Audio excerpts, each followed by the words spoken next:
All right, folks, back on the Bossman show. We got Terry Sims, Bethune, Cookman, Wildcats out of Daytona Beach, Florida, down there. Coach, how you doing, man? I'm great. How about you? Coach, I can't complain one bit. Let me ask you this, Coach. Going back to last year, not playing ball for your young men and your staff, how was that year for you guys not having to be out on the field and play and see other teams compete? You all couldn't get out there and compete. It was tough, but one thing that we tried to get our guys to understand, I think they followed our lead. We caught up academically. We got a lot of guys, catching up on their classes. Had a few more guys graduate, taking a few more hours, and just getting to understand and being able to understand the game more. Using the time to really increase our football IQs as players. So I think it benefited us in some sense. Yeah, it was tough watching people play, but we just continue to tell them we can only control what we can control, and we're gonna only be concerned about the things that we can control. Most definitely, Coach, and I would say that mental aspect of things really taught your guys a lesson for life because adversity will hit you when you don't see it coming. Having to persevere through adversity will make you a stronger man going forward. So how do you kind of use that lesson for your young men every day to show them that they can get through anything? They got through 2020, probably the hardest year ever in their lives. And they're here today in 2021, still doing their thing, playing football in school, opportunity to be something great of their lives here going forward. Right. And I think it was just that, we told them if you made it through that, there's nothing that can stop you. It was something that was totally outside of our control. But, every guy remained focused and we continue to move forward as a program. And I think, I have to definitely take my hat off to my staff, to our administration for continuing to hang in there with us and give us the things that we needed to continue to push our football team forward. And Coach, having your guys back on campus here in the summertime here to get them kind of ready for this year, develop their bodies as well, because that on-field development is very important, getting their health-wise, nutrition, diet, and recovery. So how has that been seeing your guys back and getting them ready for this year?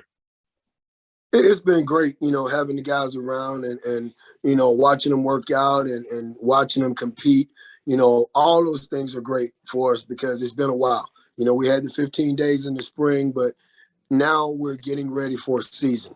Now everything that we worked, towards is here now. So obviously we're being careful. We still have to go through a certain COVID protocol, but we're here, we're working, and everyone's excited to be here.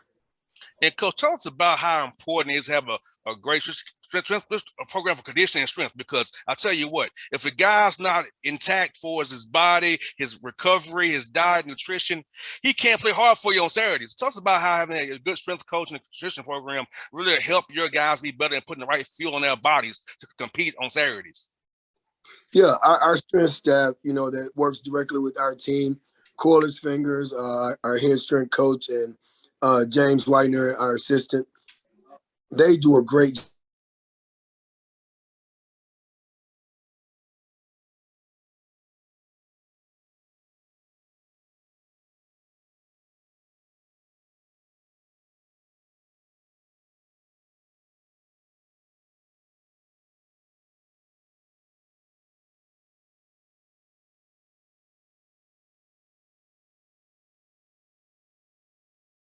Like coaches froze. I come in there.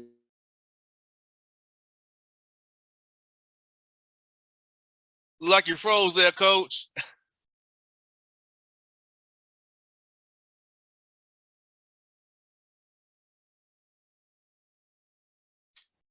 You're on mute, Coach. You're on mute.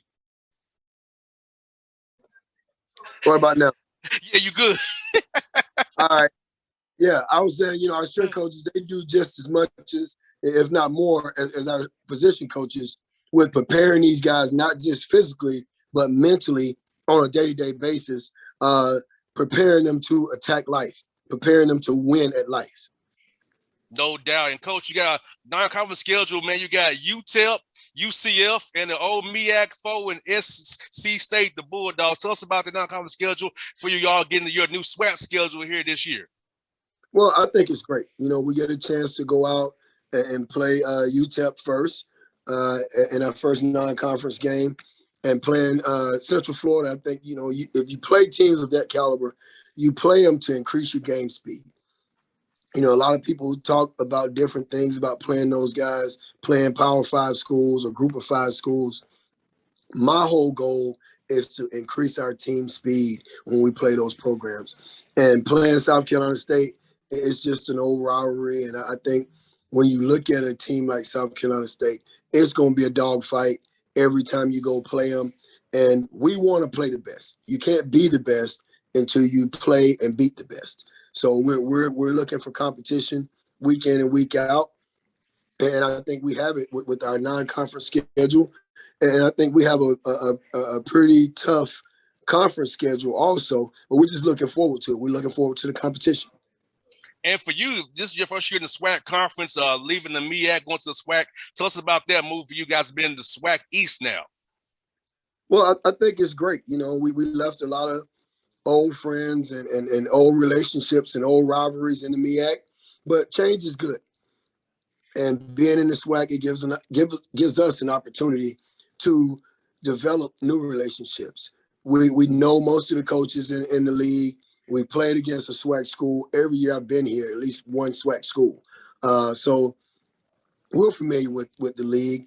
I coached 5 years in the league, 4 at Texas Southern, 1 at Prairie View. So I'm familiar with a lot of teams in the league, familiar with the areas that the teams are in. So we're just excited to be able to sit and create new relationships, find old friends, and just have a competition week in and week out. And that's what's going to happen in this league, because you have a lot of great football players, a lot of great coaches. And I think every weekend will be exciting in this conference. No doubt. And Coach, also, man, for you guys, man, I'll tell you what, tell my listeners who should they look out for on both sides of the ball for you, because I know you all didn't play last year, so got people may have lost tracks. Tell us some key guys on both sides of the ball who should look out for when you all playing A&M and Alabama State, who's closest to us, and then also play down at FAMU and all other schools around the Atlanta area here. Well, defensively, we have Tony Bowman, defensive end from last year. Ontario Johnson, a linebacker. We have Omari Hill Robinson. I'm sorry. He's a corner that has started for us for the last 2 years, and we also have Henry Miller, who's a corner who's been a 2-year starter for us. Those guys will be the nucleus of our defense. Offensively, we have Teron Mallard, we have Kamari Averett at tight ends. We have Nick Roos and Jamal Savage, who have both been 3-year starters for us on the offensive line. Quayshawn Bird is a starting running back that's back for his senior year. And we have Jonathan Thomas and Darryl Powell at receivers. So we have some guys that have some experience. We have some new guys that I'm not going to talk a whole lot about right now. We don't do the self-promoting or promoting period of a lot of our guys, and we don't do a whole lot of the social media things. The guys will be seen when it's time for them to be seen. That's just, what we do. And if it's time for us to give the conference or ESPN a depth chart or a scouting report, then that's fine. But other than that, we're just here working, doing what we do. We go out every day and we prepare to be the best football team, the best Bethune-Cookman University football team that we can be. And Coach Sims, what's good about, Bethune is you're in Florida. So the recruiting ground is so fertile for you guys, because everybody can't go to Miami, Florida State, or Florida, or UCF. So it's some guys that go there, they want to play, can come to play Bethune-Cookman. So tell us about, the recruiting you all are doing, how the portal's going to help you all get talent even more down there to play for you guys. Well, I think, we have a fertile recruiting ground in Florida, but I think the thing that people have to understand, Florida is oversaturated with recruiting. Everyone comes to Florida to recruit, regardless of what state their school is in. A lot of people come to Florida. We've been lucky to keep a lot of Florida talent home A lot of kids that have played some great football for us are from the state of Florida. But when you really look at it, we're going out to find football players that fit. Football players that fit what we want to do, football players that have the character that we're looking for. We're not just going out looking for football players. We're looking for young men that have a purpose in life, young men that want to do better with themselves in life. Obviously the talent, works in there, but we're looking for good people. And I think that's important when you start talking about college football programs and the things that need to happen for you to be successful in today's football world. Last one for you, Coach. A fun question for you. Last one for you. When you come to Atlanta, Coach, what's your favorite spot to eat here? Ooh, tough. That's tough, man. Hey, listen, I visit Atlanta a lot, and I'm gonna tell you, I probably will say if anybody would give me a choice, what is it, the Flying Biscuit? Yes, that's it. I can do that. So I can go with the Flying Biscuit. I can do that. Well, Coach, if you come to town, let me know. You got my number, Coach. I can take you some spots. We want soul food. You want some seafood. You want some Italian, some Asian. I got you. Juicy crab ain't bad either, baby. Yes, you got that right. It's one downstairs from my house, man. So yes, I love it. Hey, we already on. Hey, Martin, we here on that juicy crab. It is. Yes, sir. Well, Coach Sim, thank you for your time today. It's good to talk to get with you again, Coach. Best luck to you guys. The Wildcats will be cheering for you guys, man. I hope you all do well. I hope you all represent the swag really, really, really well and tear up the East, man. Hey, I appreciate it, man. Look forward to talking to you with you again anytime. I'm here. Appreciate it, Coach. You be safe, man. All right, you too. All right.